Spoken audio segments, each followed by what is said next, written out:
Na ilang beses ko narinig yung Republic Act 6713. Baka sabihin na okay lang. Ganoon naman ang estilo ngayon ng mga nasa gobyerno. May batas. Sige, may batas. Pwede naman may ikutan yan. Pero may parusa ba yan, attorney? Yung violation? Meron po. Our good secretary should perhaps read Section 11 of Republic Act 6713. If you will read it, Section 11, if my memory serves me right, violations of Section 7, 8, and 9 of Republic Act 6713, if he is found guilty, would be liable to 5 years imprisonment and a fine of 5,000 pesos and disqualification from public office. No? Hindi naka-indicate kung permanent ba or temporary, but as a general rule, if there is already imprisonment, so baka madali siya dito, no? Para walang basahin na lang talaga natin yung batas. Baka sasabihin na gawa lang natin. 6713 Section 11. Tingnan natin. Nandito, penalties sa last sentence. Violations of Section 7, 8 or 9 of this act shall be punishable with imprisonment not exceeding 5 years. Not exceeding 5 years. Or a fine not exceeding 5,000 pesos or both. And in the discretion of the court of competent jurisdiction, disqualification to hold public office. Tapos paragraph B nakasabi, any violation hereof proven in a proper administrative proceeding shall be sufficient cause for removal or dismissal of a public official or employee even if no criminal prosecution is instituted against him. So, automatic tanggal Tanggal po siya, boss. Oo. Tapos, meron pa. C. Private individuals, yung nagbigay. Yung si friend. Yung friend. Who participate in conspiracy as co-principals, accomplices, or accessories with public officials or employees in violation of this act shall be subject to the same penal liabilities as the public officials or employees and shall be tried jointly with them. So, kasali sila. Parehong penalty, Pareho sila po ng penalty. Pagkulong-kulong. Sir, may pumasok dito, Misana, Hindi ko papangalanan ng kompleto. Pero ibabato ko ng patanong. Secretary Abalos, parang dapat ka na mag-impake bukas. Kasi even absence of prosecution, the evidence and the commission of the crime by your play of bounty, patong-patong sa ulo ni Pastora sa mga leaders and ministers of Kingdom of Jesus Christ, no need na kasuhan ka. When the evidence are already very clear, mag-impake ka na. Huwag mo nang antayin sipain ka ni Marcos Jr. sa pagiging Secretary of the ALG. Very clear. Yung batas. Abogado ka, mahiya ka. Kasi pwede kang madisbar dito. Ito ay gross ignorance of the law at hindi ka dapat binigyan ng lisensya bilang abogado kung hindi mo alam ito. So mag-impake ka. Itong tanong, sino si MC? MC. Sino si MC? MC. At ang first name ni MC ay Manny. Sino siya? Siya bang friend? Ito daw ang real kingmaker, hindi si Vic Rodriguez. Sa gobyerno ni Marcos, lalo na pagdating kay Abalos. Sino si Manny C? Sino siya, Secretary Abalos? I-involve pa siya dito. And I like, hindi ko kukumplituhin, but I know him. Kilala ko ito. At malalim ang mga taong ito. Pwede namin ikamatay pagkatapos ng press conference kapag kinumpleto ko ang apelyido niya. Sino siya? Yun ang tanong sa kanya. Involved ba siya dito? At siya ba nagpapatakbo ng PNP at ng buong DILG sa likod mo? Sino si MC? Booking, Secretary Abalos. Be transparent about that. Number 2, I like the word or the words uttered by Sister Eleanor. This government has become a lawless government. Yes, lawless. That is an imprimatur of decision coming from those who are not involved in politics. Sa mga ordinaryong taong bayan, to call this government a lawless government ay napakatindi po yun. Why? Secretary Abalos, dapat ka mag-resign, kayo ni Marbil. Number 1, inilagay po ninyo sa napakadelikadong kalagayan ang buhay ni Pastor Kibuloy, ng mga ministers ng Kingdom of Jesus Christ, ng kanilang mga pamilya at mga kapanalig at mga kasapi ng buong KOGC. Because sa bounty na inilagay ninyo ay walang Oh my gosh, what happened to the Wi-Fi? need sa pera at mga kriminal, kagaya po sa pagtrato nila kay Abu Sabaya, kay Isnilon Hapilon, kay Ka Roger, kay Joe Masison. Mga bloodthirsty criminal and terrorist ng bansang ito. Kapariyo na po sila sa kanya. Mas mahal pa po ang ulo ni Pastor Kibuloy, Lenore Abalos, kay Ka Roger, 5 milyon lang. NPA chief spokesperson ito patay na. Si George Madlos, 5 milyon lang. Chief ng NPA sa buong bansa at notorious na terorista sa buong Mindanao, sa buong Pilipinas. 5 milyon lang po ang pinatong noon ng gobyerno. Kaya nga. Pero maraming mga kaso yun na involved sila sa mga terorismo. Si Pastor hindi. Ngayon ang tanong, bakit delikadong buhay ni Pastor at dapat hindi na siya lumantad talaga sa ilalim ng Marcos government na ito at pati ng mga ministers na pinangalanan, sina Sister Ingrid Canada and the rest of the ministers at pati ang buong buhay ng namumuno ng Kingdom of Jesus Christ kasi ang bounty is equivalent without declaring a shoot to kill order. Wow. Fair game ka. May bounty ka na eh. Sabi nga ni Atty. Torion, most wanted ang kategory nito. Notorious criminal ang pagtrato kay Pastor Kibuloy. Kaya nga. Mag-impake na po kayo. Secretary Abalos, nakakahiya. If you cannot reveal who is Manny C, who is MC, then impake na po kayo. Ito po ang totoo nagpapatakbo ng opisina ninyo at ng PNP. Ito po ang nireklamo ng mga general sa PNP. Sapagkat siya pong nagdedesisyon sino mga general ang ilalagay sa pwesto. Ganon? Including ang nangyayari ngayon kay Pastor Kibuloy. So nakikinig pa at nagsusubaybay sa press conference na ito, mag-post po kayo sa Facebook niyo. Tanungin natin si Secretary Abalos, sino si Manny C? Sino si MC sa kanyang buhay? At habang umiinit ang ating discussion kung sino si MC, Pero ma'am, hindi ko po sinasadya yun ha. Nakita ko lang yun kasi nabasa ko na, July 8, 2024, reward of 10 million was raised by friends, private individuals, donors. Kasi tinuturo natin ito yung mga gift, yan ba? Bawal kasi yan maski yung for good intention. So, Secretary Abalos, pasensya na po kayo ha, pero pasok na pasok kasi sa Section 7B in relation with Section 11. Pasensya ka na po. Tapos sabi mo dito, Kasuhan nyo na kasi. ang sistema ng pamahalaan parang niyuyurakan. Magsiserve ka ng waran, parang ikaw pa ang masama. Simple lang, ang batas ay batas, ang may kasalanan mananagot at yan ang gagawin namin. Ano po ba ang batas? Ang batas po ay Section 13, Department of Justice Circular number 70. And what does it require? Or state? It states that a respondent has the right to file a motion for reconsideration. And that was availed of by Pastor Apollo Kibuloy last March 11 of 2024. What are other rules on the matter? Supreme Court Administrative Circular 1-88, which mandates that all judges, including prosecutors, must endeavor to act promptly on all motions and interlocutory orders pending before their courts. The Constitution, in fact, states under Article 8, Section 15 of the 1987 Constitution, mandates certain periods by which courts are mandated to act on pending motions, including a motion for reconsideration. Jurisprudence that was likewise decided in Estoras versus Lu, September 16 of 2019, where a motion for reconsideration must be ruled by any tribunal if it is filed.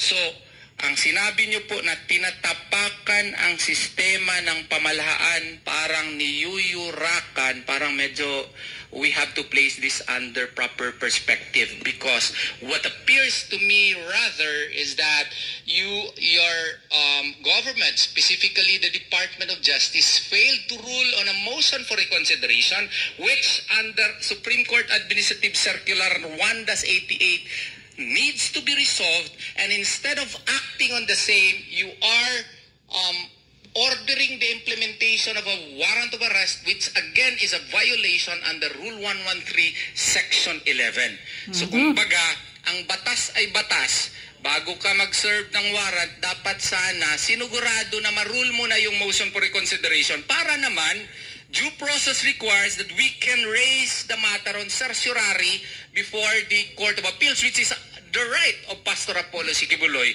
so that the Court of Appeals Justice can take a look at the resolution which was rendered hastily by the Department of Justice, and so that they could have their own day in a proper court. So, kung baga nga, ang parang nakikita po namin dito, ang batas ay batas nga. And there is a need for you to perhaps rule on the motion for reconsideration before serving improperly the warrant of arrest, which was served in violation of Rule 113, Section 11. Yan. Abalos, mag-impake ka na. Ayan. Napakatalinong attorney talaga itong si Torion. Believe talaga ako sa kanya. Ang galing magpaliwanag, ang galing mag-explain. Ayan. Secretary Abalos, sino si Manny C? According kay Ka Eric, sino si Manny C sa buhay mo? Na yan daw ang nagpapatakbo ngayon sa mga PNP. Managot kayong dalawa ni Marbil. Kaya pala mataas malaki na ang ulo mo, Secretary Abalos. Dahil ba dyan? Kay Manny C? Nagtatanong lang ako, sino si Manny C? Mga taong bayan, isisigaw natin. Na lumayas na si Secretary Abalos bilang isang Secretary of DILG. At kailangan niyang sagutin sino si Manny C sa buhay niya.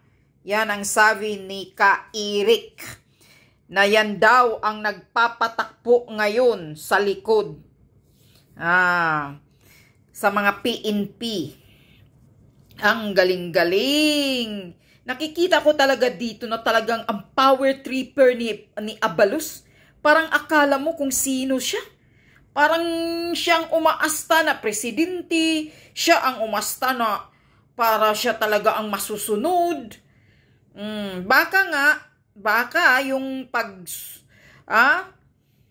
ang bumabasbas doon sa mga 2 batalyon na sa PNP na lumusob sa KOGC ay basbas ni Abalos. Kasi yun ang palaging sinasabi ni Ka Eric. Basbas ni Abalos yun. Ngayon, nagtatanong na ang taong bayan, nabubulabog ka na Abalos. Sino si Manny C? Yan, sagutin mo yan. At kung hindi, lumayas ka na dyan. Pero ito lang ang masasabi ko sa inyo, Attorney Torion. Tuluyan nyo na kasi. Kasuhan nyo na agad. Bilis-bilisan nyo na. Kasi kung umaasa kayo, natanggalin ni Marcos Jr. yan si Abalos, hindi niya yan tatanggalin. Sabihin ko sa inyo. Wala yan sa utak ni Marcos Jr. ang pagtatanggal-tanggal sa mga lumalabag sa batas. Wala sa utak niya yan. Kasi kung nasa utak niya yan, tinatanggal niya si Mil Robles. Yung sindikato dyan sa PCSO. Tinatanggal niya na yan. Tinatanggal niya na yung nasa custom. Pero wala sa utak niya. Yung mga kawatan dyan, di niya yan tatanggalin. Dahil alam niya na kasabwat ang asawa niya dyan, according to Maharlika. Kasabwat ni Lisa Marcos dyan, yung mga sindikatong mga magnanakaw dyan, katulad ni Mel Robles. Galing daw yan kay Lisa. At sa bagay, naisulat yan sa libro ngayon ni Vic Rodriguez, na talagang si Lisa Marcos ang nag-a-appoint ng mga yan kahit sa custom. So ikaw, Abalos, hindi na kami umaasa na tatanggalin ka ni Marcos Jr. Pero ang gusto namin, makasuhan ka agad at sagutin mong sino yang si Manny C. Yan pala ang sinasandalan mo. Kasi ang kapal ng mukha mo na ikaw pa ang magbibigay, ikaw ang mag-declare ng bounty ni Pastor Kibuloy na 10 million. Saan ka kukuha? Saan ka magnakaw ng 10 million daw, be? Sinong magbigay ng 10 million? Bakit? Marami pa bang pera ang gobyerno? Parang akala mo, pag nagsalita ka nagbigay ka ng bounty na 10 million, si Pastor Kibuloy na talaga ang pinakamasamang tao sa Pilipinas. Imagine, pinakamalaking bounty, 10 million,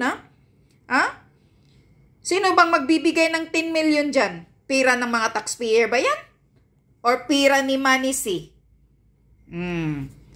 Abalos, tanungin lang kita, kaninong pira yung 10 million? Pira ng mga taxpayer o pira ni Manny C? Sino si Manny C? Sino si Manny C? Yan ang tanong namin ngayon na nabubulabog ka ni Ka-Eric. Yan ang nasa likod mo. Anong bounty 10 million? Saan mo na nakawin yung 10 million? Saan galing ang pira na yan? Bakit? Ano bang nagawang masama ni Pastor Kibuloy sa bansa? Terorista ba si Kibuloy? Leader ba siya ng mga NPA? ISIS ba si Pastor Kibuloy? Bakit? Si Saddam Hussein ba si Pastor Kibuloy? Bakit ganyan na lang kalaki ang bounty niya? Ikaw at yung batas na demonyong sinusunod mo ang niyuyurakan niyo ang pagkatao, ang karapatan ni Pastor Kibuloy. Ikaw, Abalos, na power tripper ka, ngiwi-ngiwi yung bunganga mo, baka isa ka ring pulburonik, ikaw ang yumuyurak sa karapatan ni Pastor Kibuloy. Wala kang karapatang magbigay ng ganyang halagang bounty. Sino ka? Sino kang kupal ka na Abalos ka? Power tripper ka. Attorney yun. Tuluyan mo yan. Kaya wag na kayong umasa na tanggalin yan ni Marcos Jr. dahil hindi yan tanggalin kasi partner yan ni Bangag. Partner yan sila ni Bangag. Kaya wag na kayong umasa. Tuluyan nyo na yan. Power tripper, 10 million bounty kay Pastor Kibuloy. Kapal ng mukha mo, Abalos. Ikaw kaya ang bigyan ng 10 million na bounty. Hindi ba nakakatakot yan? Nilagay mo sa delikado ang buhay ni Pastor Kibuloy. So mabuti talaga magtago ka na, Pastor Kibuloy. Wag na wag ka nang lumabas. Wag na wag ka nang magpapakita. Dahil itong gobyerno na ito, totoo yung sinasabi ni Ka-Eric. Talagang lulis. Wala nang sinusunod na batas. Abogado ka naman pala. Abogado ka pala, Abalos, pero isa kang vovo. Power tripper, lumaki ang utak mo, lumaki ang ulo mo. Dahil ba dyan kay Manny C na nasa likod mo, sa buhay mo? Yan. Kayo ang dapat may bounty na 10 million.